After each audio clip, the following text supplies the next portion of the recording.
All right, guys, I've got my two main guys here. They're the heartbeat of the local MMA community. You got Mr. Dylan McGrath. You got Coach Sess. He is deep working right now. He's got the glasses on right now. He's getting ready to teach classes going on. Look at this. He's got the notes ready. He's even more prepared than I am. I like Coach, it. don't stop. Coach, He don't does stop. not stop. The grind does not stop, baby. And talking about the grind, guys, we're about to put in another president's about to put their hand on the Bible. I want you guys to give your State of the Union address, even though that's not till I think March or something like that. North Carolina, South Carolina, State of the Union, Mr. Dylan McGrath.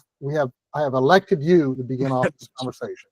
All right. Well, I was blown away by the amount of competitors I saw come onto the scene for the very first time this year.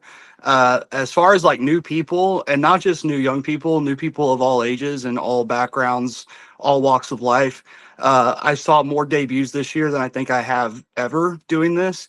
And so that's always great to see, right? You know, new people coming into the sport is what keeps the sport alive, keeps the sport young and healthy. And as these fighters that we're probably going to talk about very shortly transition from a more active competition role into a coaching role, we're seeing their experience, just as we've seen time and time again in the fight game, get distilled down into their fighters and create, you know, sharper and sharper debuts that look like they could have been the pros from 20 years ago, right out of the box, or even better. Me and Trevor talk about that all the time. So, you know, as far as the teams, the competition scene, the healthiness of the scene, I feel like it's only getting better and better. I feel like we're only going to continue to grow and add new dimensions, new dynamics, and new teams and new athletes. And so, as long as we have the support of promotions in the commission, I don't see anything stopping us from continuing to put ourselves on the map, which we've done. I'm sure we're going to talk about it again coming up very shortly. But some of these guys and girls that have done work for the Carolinas this year have definitely boosted the reputation of the Carolinas and been something to brag about. So we're getting ready to brag about them. Absolutely. I've now kicked out Dylan McGrath out of the MMA local White House. Coach Sess, you're now the new installed president. What was your impression of the fight scene in the Carolinas? So I'm going to refer to my notes here. It's basically the same thing. Like Dylan said, you got new teams. We're trying to get some new promotions. It's a little slow in that category, but they're trying. And but we see them working hard, and we see new teams on those shows that I don't even know about. So I'm like, that's why I love having you two guys on, because I'm trying to figure out, like, maybe you heard of these guys. They're here in North Carolina. Maybe they fight elsewhere. And like Dylan said in the beginning, we got to do a better job of not only recognizing people in different categories, but people who live here but fight elsewhere. We got to give them the same recognition, because they still are our people, and they are helping the industry grow. So, and that part I really love. But that's what I'm seeing. It's just rising tides lifts all boats. It goes back to that. It might be slow, but it's working. But it is working. But as far as getting new promotions in, and Dylan, you sort of referenced that. How hard is it what do you guys think, how hard it is to actually get a new promotion up started and going? We mentioned this last year. It's certainly about money, but you got to do your own sort of marketing to make sure, if you got something coming up, you actually say something or get it on Facebook, Instagram, YouTube, all those things. Seth, you can go first. I answered the last one first. So branding, man. It's all about, you got to establish your brand, and you got to know which market is yours. Not everybody is a lightning strikes person. Not everybody is a fight for it person. And maybe I'm spilling some beans here, but Fight Lab might be on its way back around here. So there's an audience for Fight Lab, And so the key is branding. How do you get that awareness out there, and how do you attract those that clientele and bring them to your events? And you got to make sure you have a great product. Like the fights we want to see, the fights that make sense, great matchups, rivalries. D. Reddick and Paez comes to mind. We've got to have the things that really draw your interest, because just having a cage and a name isn't always like a good thing now. Like in 20 years ago, 15 years ago, when this thing started in 2007, whatever, yeah, that was great. You could just have a cage and a name and everybody showed up. You can't do that anymore. great branding awareness and great marketing skills. Yeah, marketing plays a huge factor of it. I think identity, that's part of branding as well. But I think a lot of the promotions just don't pride themselves on having any kind of identity. Or I think if our younger fighters that are listening, what they call aura. None of the promotions are really investing in anything beyond the cage and the fee to pay the commission and the fee to pay the DJ. So I think that as a coach, I have a different perspective on this than I had last year. Like just because I've been coaching a lot more MMA this year, you want your guys to get the fights, and you don't want every fight to be at Madison Square Garden. You certainly don't want their first fight to be at Madison Square Garden, but there needs to be a bigger effort by the promoters to help prepare the fighters for a Madison Square Garden or even a Grady Cole Center like environment by continuing to make their fights look a little bit more like a professional production, like a professional event, lighting. I said there's a promotion that had a couple shows last year that I said was like fighting in the waiting room of a dentist office. Like it was like so well lit, like I could see every pore on the front row from cage side.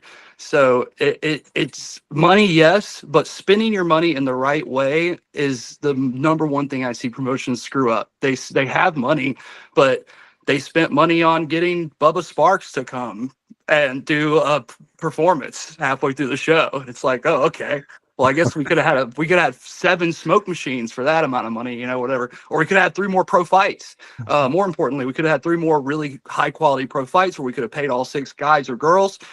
So yeah, spending your money in a right way, but also having some sort of identity. One thing I talk about with some of the promoters that ask me this question of how can they make the show bigger.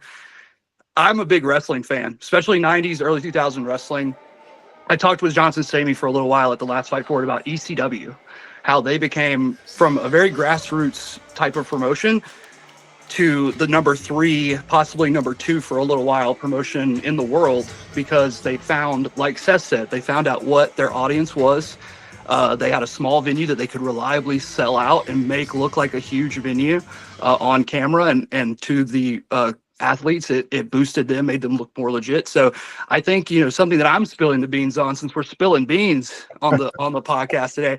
I heard a rumor that Fight For It will largely, if not exclusively, happen out of the Grady Cole Center this year. So having the same venue every time is a big part of identity, in my opinion. The Grady Cole Center is a building that has a lot of history, has a lot of energy, and there's not really a bad seat in the house. So I think it's a great direction for them to go if they can reliably, continuously sell it out as they have been. And Charlotte is certainly the healthiest of all of the amateur fight scenes in the state. So I think identity, making your show stand out and make it look just a little bit more like the UFC. You don't have to copy everything you see, but it shouldn't look like a ring light is on every single person in the room. There, just like you said, there's levels to this game, and guys have to understand that, and fans have to understand that not every event is going to be the UFC. You would like them to, but especially on the local level, because some of the promoters putting on these fights still have their day jobs, and they're still taking out possibly mortgages on their houses and stuff like that to make events look really well. But also on the same plane, you don't want events to look like you're at a dentist's office, or you're just in a waiting room, or you're looking, add some lights, add some pizzazz. It can be. It doesn't happen overnight either. No, it doesn't. Every show you go, hey, on this show we didn't sell out. In fact, we kind of lost money in a lot of areas. We only made $200. You got to take that $200 and invest it into some new cables, or invest it into a light bulb, or invest it into something. So I think that it goes, back to spending your money wisely. But it, like identity and knowing your audience, is how you get the profitability to do those things. Talking about Fight Lab, there's a large group of a demographic of people that in the city of Charlotte, that went to Fight Lab to just watch a fight. They didn't know fighters. when they were going. They just bought a ticket knowing they were going to go watch a fight. That's not how it works nowadays. In the post-COVID world, you have to have a fight card that has 40 fights on it so that enough team members will buy a ticket for the promoter to make money, because nobody just goes out on a Friday night or Saturday night just to watch a fight locally anymore. But Fight Lab had that appeal, that casual crossover appeal to people in the city of Charlotte. So hopefully Fight For It can establish itself as a stable of Charlotte with a consistent venue, but also Fight Lab coming back is potentially a very, very big thing. And that was the worst kept secret if you're around the MMA scene. Well, it's more like it's coming soon, but for like the past 4 years. So now it's like, if we're talking about it on this, it must be a little more real. And God bless Kenny Letts too, because I guess he pulled all of us aside, I guess, to mention that. But yeah, fingers crossed, Fight Labs come back.